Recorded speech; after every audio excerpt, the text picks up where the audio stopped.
बुधवार को राजधानी के न्यू एनेक्सी भवन में कैबिनेट की बैठक संपन्न हुई। ये कैबिनेट की बैठक डॉक्टर मोहन यादव की अध्यक्षता में संपन्न हुई, जिसमें कई प्रस्ताव पर चर्चा के लिए आए। इनमें से कई अहम प्रस्तावों को कैबिनेट ने चर्चा के बाद हरी झंडी दी। कैबिनेट के फैसलों की विस्तृत जानकारी डिप्टी सीएम राजेंद्र शुक्ल ने दी।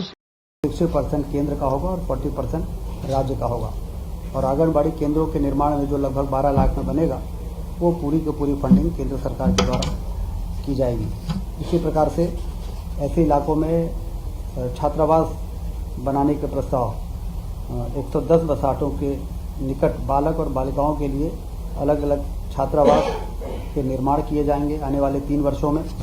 इस कार्य में कुल 384.6 करोड़ रुपए व्यय होगा, जिसमें से 60% भागीदारी भारत सरकार की होगी और 40% राज्य सरकार की होगी।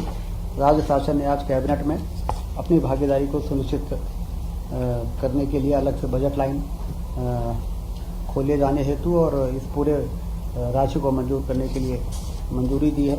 इसी प्रकार से मल्टीपर्पज़ सेंटर बनेंगे। बहुउद्देशीय केंद्र विशेष पिछड़ी जनजाति क्षेत्रों में 11 गतिविधियों के लिए बहुउद्देशीय केंद्रों का निर्माण होना है। इन केंद्रों की कुल लागत 75 करोड़ रुपए प्रति केंद्र है। इससे हम अंदाज लगा सकते हैं कि कितना बड़ा इंफ्रास्ट्रक्चर उन क्षेत्रों में बनाए जाने की योजना है। 100% वित्तीय सहायता भारत सरकार देगी इन केंद्रों को बनाने में जो भी खर्चा आएगा। प्रत्येक केंद्र निर्माण के 2200 वर्ग फीट भूमि की आवश्यकता होगी। इसमें से 1605 वर्ग फीट भूमि पर भवन का निर्माण होगा और भूमि आवंटन का कार्य जिला कलेक्टर करेंगे। मध्य प्रदेश में 284 केंद्रों के निर्माण का प्रस्ताव भारत सरकार को भेजा गया है। इसमें से 125 केंद्रों की स्वीकृति भारत सरकार द्वारा मिल गई है और इस मंत्रिमंडल की स्वीकृति के बाद इस पर तेजी से काम शुरू होना है। विशेष पिछड़ी जनजाति बाहुल क्षेत्रों में सड़क निर्माण के लिए भी प्रस्ताव लाया गया। प्रधानमंत्री ग्राम सड़क योजना के जो मापदंड हैं उसके अनुसार सड़क बनाई जाएगी। पिछड़ी विशेष जनजातियों की 100 तक की जनसंख्या वाले गांवों को भी पक्की सड़क से जोड़ा जाएगा। अभी तक प्रधानमंत्री सड़क योजना 250 तक की जनसंख्या को जोड़ने का रहा है, लेकिन इस योजना के आ जाने से प्रधानमंत्री जनमन से ये फायदा है कि 23 जिलों के ऐसे पिछड़ी जनजाति क्षेत्रों में अब 100 तक की भी यदि जनसंख्या है तो प्रधानमंत्री सड़क से वहाँ पर सड़क बनाए जाएंगे। कुल 981 संपर्क विहीन बसाहटों में 2403 किलोमीटर लंबाई के 978 मार्ग एवं 50 पुल बनाए जाने का लक्ष्य है। अपने आप में बहुत बड़ा काम है कि उन इलाकों में जो सुदूर संपर्क विहीन रहे हैं वहाँ पर हम 2403 किलोमीटर की सड़क बनाने का काम इस जनमन योजना के अंतर्गत अब मार्ग प्रशस्त हो जाएगा। इस कार्य में 3 वर्षों में 2454 करोड़ रुपए का निवेश किया जाएगा। मतलब लगभग हर वर्ष 800-900 करोड़ रुपए सड़क पुल में खर्च किए जाएंगे। विशेष पिछड़ी जनजाति बहुल क्षेत्रों में आवास का भी इसी प्रकार से, जैसे हमने आंगनबाड़ी केंद्र की बात की, फिर मल्टीपर्पज़ केंद्रों की बात की, फिर सड़क पुलियों की बात की और अब इसके साथ ही वहाँ पर रहने वाले आदिवासी के मकान यदि प्रधानमंत्री आवास से स्वीकृत नहीं किए हैं तो उसको भी मिशन मोड में स्वीकृत किए जाएंगे। प्रति हितग्राही आवास निर्माण के लिए 2 लाख रुपए दिए जाएंगे। इसके अलावा मनरेगा से अकुशल श्रमिकों की 90-95 दिवस के बराबर 27,000 रुपये की राशि तथा स्वच्छ भारत मिशन से शौचालय निर्माण के लिए 12,000 रुपये की राशि दी जाएगी। मध्य प्रदेश में 1 लाख से अधिक लक्षित हितग्राही परिवार इससे लाभान्वित होने वाले हैं। सड़क एवं आवास मिलाकर 4,604 करोड़ रुपये का बजट प्रावधान किया जा रहा है। 4,604 करोड़ अपने आप में एक बड़ी राशि की स्वीकृति आज मंत्रिमंडल ने दी है। इसके अलावा आगर मालवा में एक नया विधि महाविद्यालय खोलने की स्वीकृति प्रारंभ करने का निर्णय लिया है। मंत्रिमंडल ने 30 नए पदों के सृजन की स्वीकृति दी है। कॉलेज की स्थापना पर 2 करोड़ 19 लाख रुपए से अधिक का आवर्ती और अनावर्ती व्यय होगा।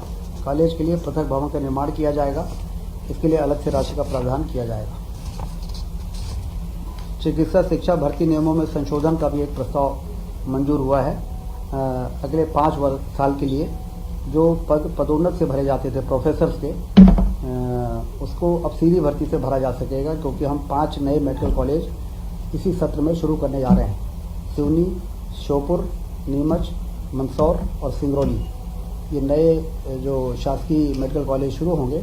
इसमें लगभग असिस्टेंट प्रोफेसर 70 से 75 की आवश्यकता पड़ती है, फिर एसोसिएट प्रोफेसर 46, फिर प्रोफेसर 24, तो कुल मिला के 150 पद होते हैं। तो यदि हम इसको पदोन्नत से भरेंगे तो फिर हम जो एनएमसी की जो मान्यता है कि तत्काल इन पदों को भरना चाहिए, तो ये आवश्यक संशोधन इसलिए लाया गया कि हमारे मेडिकल कॉलेजेस शुरू हो जाएं 5 वर्षों के लिए, और हम सीधी भर्ती से उन पदों को भी भर लेंगे जिन पदों को पदोन्नत के पदों से माध्यम से भरा जाता है। तो ये स्वीकृति संशोधन नियमों में आज मंत्रिमंडल ने की है। विद्युत वितरण लाइसेंस में संशोधन किया है। हम सब को मालूम है कि मुहासा बाबई एक बड़ा इंडस्ट्रियल एरिया हम लोगों ने डेवलप किया था पिछली सरकार में।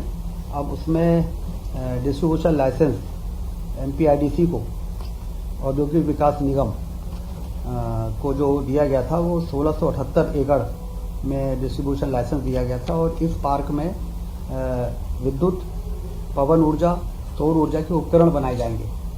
उसका मतलब बिजली ऊर्जा और नवकरणीय ऊर्जा के उपकरणों के निर्माण का काम उस इंडस्ट्रियल एरिया में होना है। तो अभी जो भारत सरकार से स्वीकृति मिली है वो 371 करोड़ रुपए का अनुदान भारत सरकार ने दिया है ऊर्जा उपकरण निर्माण क्षेत्र की स्थापना के लिए। जो भी इंफ्रास्ट्रक्चर वहाँ पे बनना है, जिसमें बहुत से काम होने हैं, जिससे कि वहाँ पर इस प्रकार की जब इंडस्ट्रीज आए तो उसके टेस्टिंग से लेके हर तरह के लैब वहाँ पर उपलब्ध हों।